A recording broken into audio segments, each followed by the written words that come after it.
Good morning. Today is June 9th, Monday, 2025. I'm here at Julington Creek Pier 3. I just went ahead and I scrubbed up the bottom of the boat and the water lines. So you can definitely see there's a little bit more concerned spots. I'm going to go through and show you.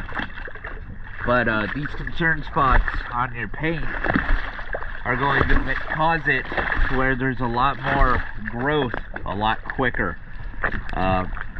There's one big spot that is on your water line. I will definitely stop and show you that.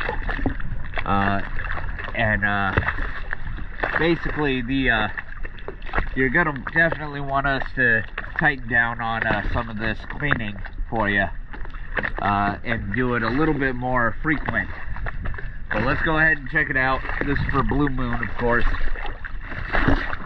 Here we go.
Thank you for choosing DS Dive.